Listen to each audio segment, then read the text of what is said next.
साथीहरु नमस्कार।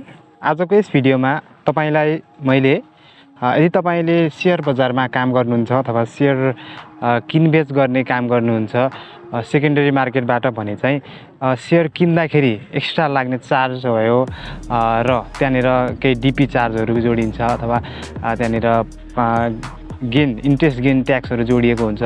त्यो कति % लाग्छ भनेर तपाईले पहिले नै क्याल्कुलेट गर्न सक्नुहुन्छ। त्यो कसरी क्याल्कुलेट गर्ने भनेर चाहिँ आजको भिडियोमा बताउन गइरहेको छु। भिडियोलाई सुरुबाट अन्तिमसम्म हेर्नु होला र हाम्रो च्यानलमा नयाँ हुनुहुन्छ भने च्यानललाई सब्स्क्राइब गरी छेउमा रहेको बेल आइकन थिची अल भन्ने आइकनलाई प्रेस गरेर राख्नु होला यस्तै भिडियो हेर्नको लागि। अब जाउँ हामी भिडियोतिर। म तपाईहरुलाई मेरो मोबाइलमा देखाउन चाहे। सबैभन्दा अगाडि तपाई एउटा क्रोम ब्राउजर है अथवा कुनै पनि एउटा इन्टरनेट ब्राउजर हुन्छ त्यसलाई ओपन गर्न सक्नुहुन्छ। म यहाँनिर क्रोम ब्राउजरलाई खोल्न गइरहेको छु। क्रोम ब्राउजरलाई खोल्नु तपाईँको मोबाइलमा इन्टरनेट कनेक्सन भएको हुनुपर्नेछ। त्यसपछि यहाँनिर सर्च भन्ने ठाउँमा शेयर क्याल्कुलेटर लेखिदिनु। SHARE शेयर क्याल्कुलेटर लेखेर चाहिँ तपाईले सर्च गरिदिनु सिम्पली। त्यसपछि यहाँनिर सुरुमा यहाँनिर देख्न सक्नुहुन्छ यो शेयर क्याल्कुलेटर बा यो शेयर संसारले चाहिँ हामीलाई शेयर क्याल्कुलेटरको अप्सन चाहिँ हामीलाई फिचर्स सुविधा दिएको छ। त्यसलाई हामीले सिम्पली टच गरिदिनु होला अथवा तपाईले पनि टच गर्न सक्नुहुन्छ। र यहाँनिर हेर्न सक्नुहुन्छ हामी शेयर संसारको पेजमा आइसकेका छौँ। यहाँनिर हामीले शेयर क्याल्कुलेटर भन्ने अप्सन देख्न सक्छौँ। अब यहाँनिर धेरै अप्सनहरु छ। बाई हैन, ट्रान्ज्याक्सन टाइप तपाईले बाई गर्ने अथवा किनेको हो बेचेको हो यहाँनिर सिलेक्ट गर्न सक्नुहुन्छ। त्यसपछि शेयर क्वान्टिटी तपाईले कति किता किन्नु भएको छ, कति प्राइसमा किन्नु भएको छ सबै यहाँनिर भर्न सक्नुहुन्छ। त्यसपछि तल कमिसन कति लाग्छ, सेबन फी, डीपी चार्ज हैन, total amount payable, cost, price per share हैन, सबै कुराहरु यहाँनिरबाट हिसाब गर्न सकिन्छ। अब हामीले हिसाब गर्न थालौं हैन। तपाईलाई मैले हिसाब पनि गरेर देखाउन गइरहेको छु। पहिला त हामीले बाईकै हिसाब गरौँ हैन। बाईकै मैले मानिलिनु कि कुनै एउटा कम्पनी शेयर क्वान्टिटी मैले 100 किता कम्पनी कुनै कम्पनीको एउटा शेयर किने 100 किता र पर्चेज मैले 300 रुपैयाँमा चाहिँ मैले पर किता किने भने चाहिँ अब क्याल्कुलेटरमा क्याल्कुलेट भन्ने ठाउँमा टच गरे बापत यहाँनिर यो क्याल्कुलेट भन्ने ठाउँमा टच गर्ने बित्तिकै यहाँनिर तपाईलाई एक्स्ट्रा चार्ज के कति लाग्छ यो सेबन फी लेखेको छ, कमिसन, डीपी चार्ज हैन। यसको त साइडमा चाहिँ यहाँनिर हामीले हेर्न सकिन्छ। र मैले क्याल्कुलेट भन्ने ठाउँमा थिच्न गइरहेको छु। यहाँनिर हेर्न सक्नुहुन्छ।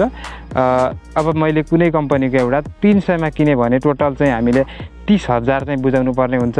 र यो 120 चाहिँ केसको जोडियो भन्दाखेरि कमिसन चाहिँ हामीले 120 रुपैयाँ तिर्नुपर्ने हुन्छ भने सेबन फी हामीले 4.5 पैसा तिर्नुपर्छ भने डीपी चार्ज हाम्रो 25 रुपैयाँ हुने रहेछ भने टोटल अमाउन्ट पेएबल चाहिँ हामीले 30,149 रुपैयाँ चाहिँ हामीले तिर्नुपर्ने हुने रहेछ।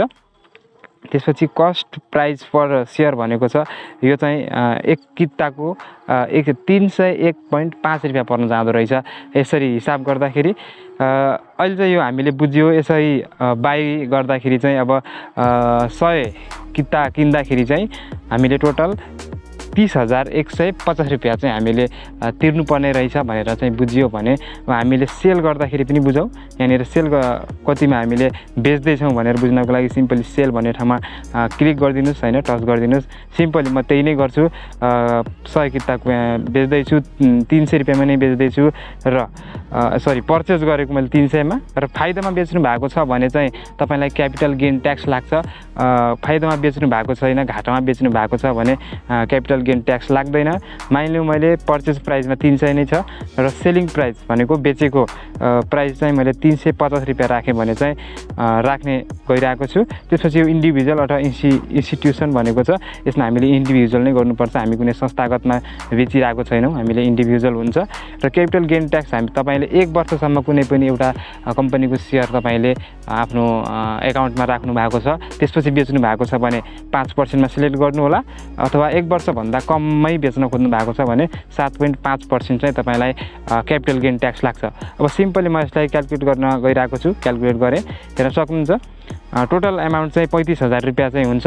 यसपछि यसमा कमिसन 140 रुपैयाँ लाग्ने रहेछ भने सेबन फी यसमा चाहिँ 5.25 पैसा चाहिँ यसमा लाग्ने रहेछ। डिपी चार्ज सबैमा 25 रुपियाँ नै हुने भयो र टोटल एमाउन्ट रिसिएबल एमाउन्ट चाहिँ 34,478 रुपियाँ चाहिँ हुने रहेछ। 350 मा कुनै कम्पनीको 100 किता सेयर बेच्दाखेरि टोटल हामीले 34,478 रुपियाँ चाहिँ पाउने रहेछौँ र क्यापिटल गेन ट्याक्स चाहिँ 7.5% का दरले 351 रुपियाँ चाहिँ यहाँनिर हेर्न सक्नुहुन्छ। यो क्यापिटल गेन ट्याक्स हो। 351 रुपियाँ क्यापिटल गेन ट्याक्स लागेको रहेछ। यसरी चाहिँ हामीले यो सेयर क्यालकुलेटरको सहायताबाट कुनै पनि कम्पनी अथवा कम्पनीको सेयर किन्नभन्दा अगाडि चाहिँ तपाईले कति पर्छ त हैन, मैले कति रुपियाँ जम्मा गर्नुपर्छ त भनेर एउटा यो टेन्सनको समस्या नै हो। एउटा यो समस्या चाहिँ तपाईले यसरी दूर गर्न सक्नुहुन्छ। कति लाग्दो रहेछ हैन, मैले कति रुपियाँमा किन्न गइरहेको छु, ठ्याक्क तपाईँ क्लियर भएर चाहिँ किन्दाखेरि सजिलो हुन्छ। यही नै थियो साथीहरू आजको भिडियो मन परे भिडियोलाई लाइक गरी, च्यानलमा नयाँ हुन्छ भने च्यानललाई सब्स्क्राइब गरी छेउमा रहेको बेल आइकन थिच्न नबिर्सनुहोला। अर्को भिडियोमा हामी फेरि भेट्नेछौँ। हस्त नमस्ते।